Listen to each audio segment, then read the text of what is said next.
শুয়ারের বাচ্চা, এবার ঘরে তুই তখনই পা রাখবি যখন আমার হাতে টাকা রাখবি। কিন্তু বাবা, আমি এইটুকু বয়সে কি করে কোথা থেকে রোজগার করব? শান্তির ছেলে আমার, এইটুকু শুয়ারের বাচ্চা যখন দিনরাত উঠতে বসতে গদগদ করে খাস, তখন তো 3-4 জনের খাবার একলাই গিলে নিস। কোথায় যায় তখন তোর ওইটুকু শরীর? বাবা, এরকম করে আমাকে তাড়িয়ে দিও না। খাবারের ব্যাপারটা আলাদা আর রোজগারের ব্যাপারটা আলাদা। আচ্ছা, কোনো কিছুই আলাদা নয়। শুয়ারের বাচ্চাকে বিয়ে দিয়ে দিলে 3 ছেলের বাপ হয়ে যাবে, সে আবার আলাদা চোদাচ্ছে। বেরো বাঞ্চোত ঘর থেকে, টাকা দিবি তারপরে এন্ট্রি পাবি। ঠিক আছে, আজকে আমাকে এইভাবে অবহেলা করে তাড়িয়ে দেবা তো? আমি একদিনের যোগ্য জবাব দেব। আমি 2-4 টাকা রোজগার করব না, আমি একেবারে কোটিপতি হয়ে দেখাবো। বলেন কি?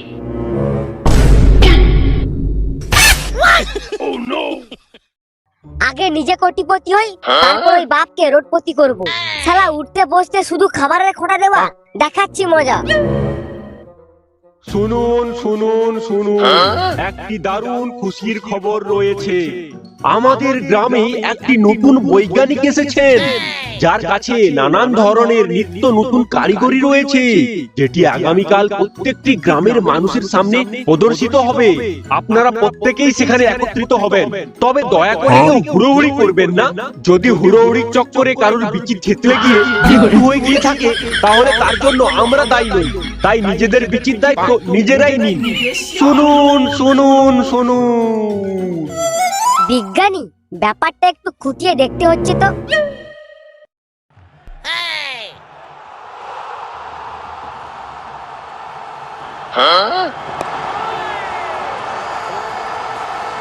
দেখেছিস কিভাবে ব্যাটে বলে লাগাতে পারছে না, বারবার বিট খাচ্ছে। বিট খাবে না তো কি খাবে? গাজর খাবে। আর ওটা তো আমার ভালোভাবেই জানা আছে, হাঁকির ছেলেগুলো সব ঘুষ খেয়ে মাঠে নামে। তাইলে খেলা দেখতে হবে নি? খেলা দেখুটু কেন, পাই যা। আরে দেখছি কি আর এমনি এমনি, বেটিং লাগিয়েছি, বেটিং। আমার দলটা জিততে পারলেই 10,000 টাকা। বলেন কি?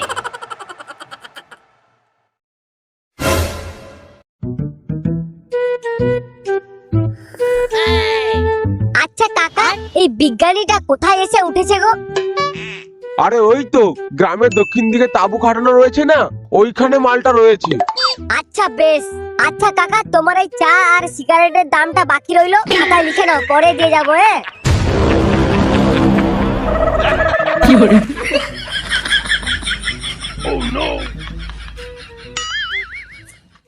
Chennai. Mumbai!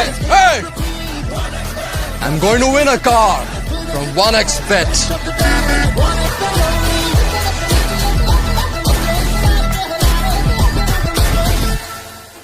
বন্ধুরা, শুধু কল্পনা করুন, আইপিএল ফাইনাল হতে আর মাত্র কয়েকদিন বাকি। সময় কত দ্রুত বয়ে গেল। কিন্তু যদি বছরের সবচেয়ে গুরুত্বপূর্ণ ইভেন্টে অর্থ উপার্জন করতে না পারেন, তাহলে আপনি অনেক কিছু মিস করছেন। চিন্তা করবেন না, একটি দারুণ সুযোগ রয়েছে। এই উদ্দেশ্যে আমি সর্বদা আন্তর্জাতিক লাইসেন্স সহ 1xBet নির্ভরযোগ্য পরিষেবা ব্যবহার করি, যেখানে একেবারে সুবিধাজনক বেটিং লাইন, ইন্টারফেস, মানি উইথড্রল। এখানে আপনি গেমের স্কোর অনুমান করতে পারেন এবং এতে রিয়েল মানি উপার্জন করতে পারেন, এবং শুধুমাত্র আইপিএলে বাজি ধরে আপনি ড্রয়ে অংশগ্রহণকারী হয়ে উঠতে পারেন এবং 1x টিম খেলোয়াড়দের জন্য প্রস্তুত করা দুর্দান্ত পুরস্কারগুলির মধ্যে একটি জিততে পারেন, Samsung Galaxy S23 ultra, Apple iPhone 15 pro এবং প্রধান পুরস্কার এটি একটি দুর্দান্ত গাড়ি নেক্সন ইভি প্রাইম XM। এছাড়াও এখানে আপনি বিভিন্ন ধরনের 1x গেমস, বিভিন্ন ধরনের ক্যাসিনো গেম এবং এমনকি ব্ল্যাক জ্যাক, রুলেটে, ব্যাককেরেট এবং পোকার খুঁজে পেতে পারেন। যাই হোক, আমার প্রিয় গেমটি হলো ক্র্যাশ, কারণ এটির খুব সহজ নিয়ম এবং উইনিং প্রাইজ কয়েক গুণ বাড়িয়ে তোলার ক্ষমতা রয়েছে। এবং যাতে আপনি নিশ্চিত হন যে এই পরিষেবাটা কতটা দুর্দান্ত, রেজিস্ট্রেশনের সময় আমার প্রোমো কোড SHARE100 ব্যবহার করুন এবং ওয়েলকাম বোনাস 66,000 টাকা পর্যন্ত পান।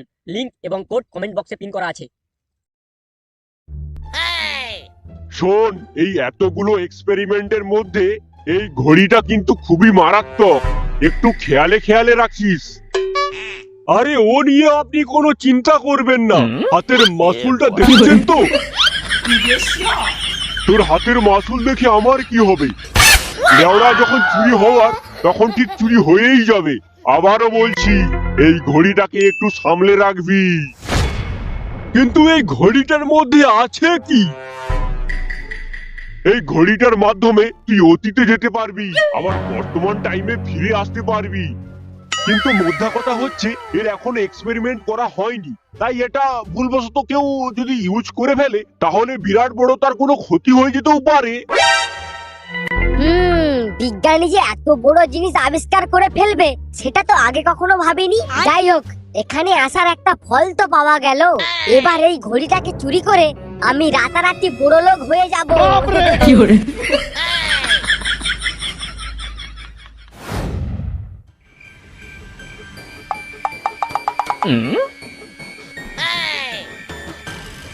লেওড়া, এত জিনিসপত্র বিজ্ঞানী কোথায় যে ঘড়িটা রেখেছে।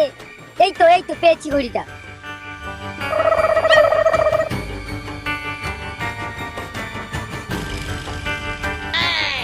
কিভাবে এবার এটাকে ব্যবহার করব? না পাঁচু, একটা বুদ্ধি খাটাতেই হবে তোকে। কিছুই তো বুঝতে পারছি না। না পাঁচু, একটা বুদ্ধি তোকে খাটাতেই হবে। এটাকে এরকম করে এটাকে এইভাবে দিলে, হ্যাঁ এই তো হয়েছে। এবারে স্টার্ট বাটনে ক্লিক করা যাক।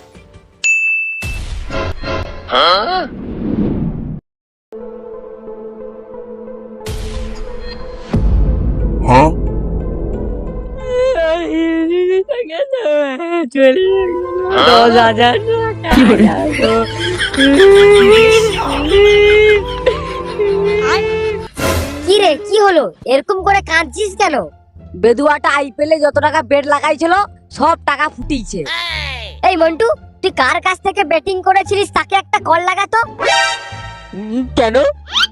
খানকির ছেলে আমার, যেটা বলছিস সেটা কর না।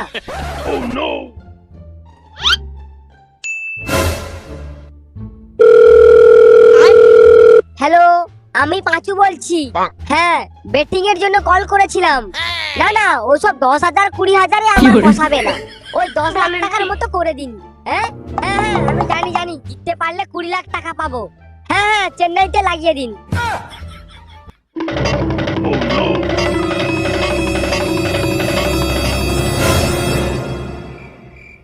কি? শুয়ারের বাচ্চাটাকে ঘর থেকে তাড়িয়ে দিয়েও দেখছি শান্তি নেই। ঠিক আছে, তুই আজকে বাড়ি চলে যা, কাল আমি শুয়ারের বাচ্চার গাঁড়ের ছাল তুলবো।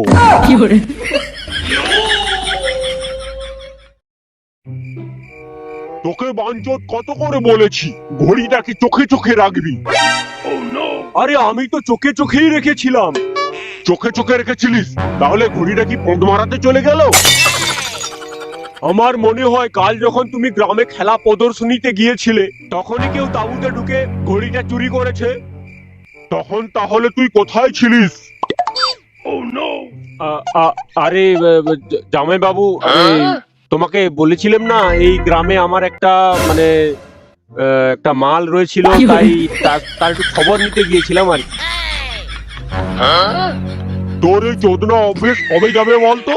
সুধীর ভাই কোথাকার, চুরি করলো তো করলো, ওই ঘড়িটাই করলো।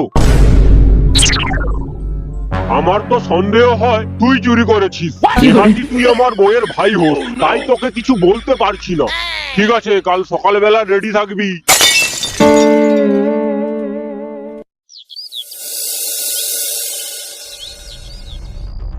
খানকির ছেলের সাহস কি করে হয় 10 লাখ টাকার বেটিং করার? পয়সাগুলো কি ওর বাপ ছুটিয়ে নিয়ে আসবে? ওরা একবার হাতের নাগালে পাই, ঈদ মারানিকে অকালে সকাল দেখাবো।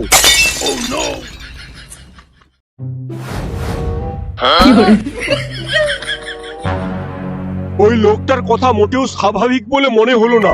ছেলে 10 লাখ টাকা বাজি রেখেছে বলে বাবা ভীষণ রেগে গেছে। নিঃসন্দেহে এর আগে এরকম ধরনের কোনো ঘটনা ঘটায়নি, তবে আজ কেন ঘটালো? বাহ, দারুণ পয়েন্ট বলেছিস তুই। এক কাজ কর, ওরই পিছনে পিছনে চল, ওখানে গিয়েই ঘটনাটা পুরো জানা যাবে।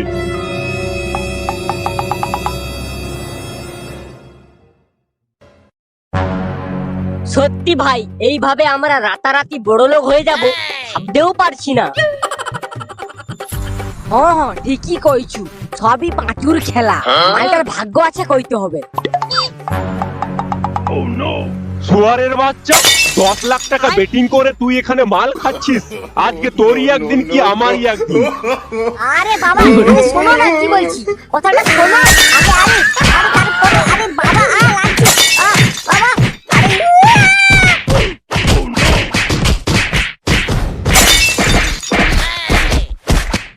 আরে বাপরে, এ তো দেখছি একদম সাংঘাতিক কেস। চল চল এখান থেকে কেটে পড়ি। আরে দাঁড়াও না, গাড়ে একটা ভয় রেখেছো কেন?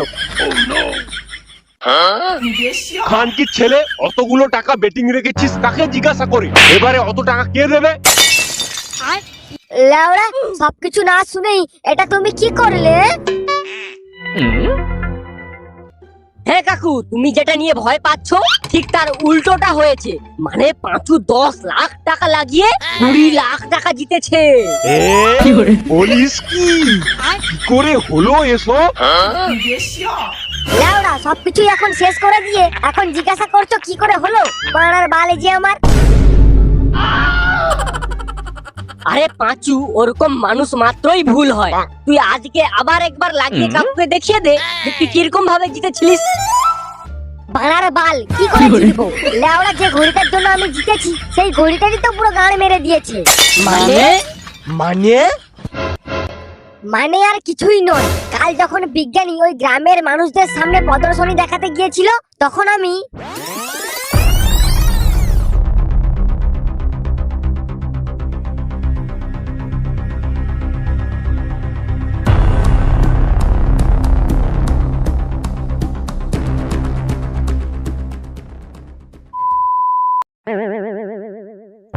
ঠিক যা ধরেছি, শুয়ারের বাচ্চা।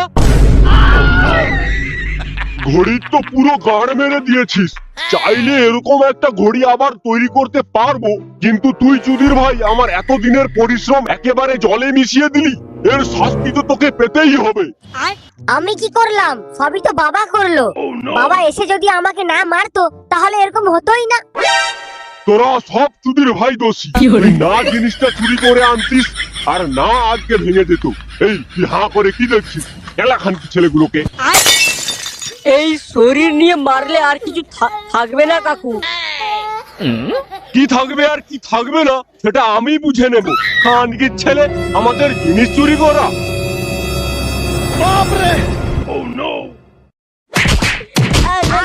কি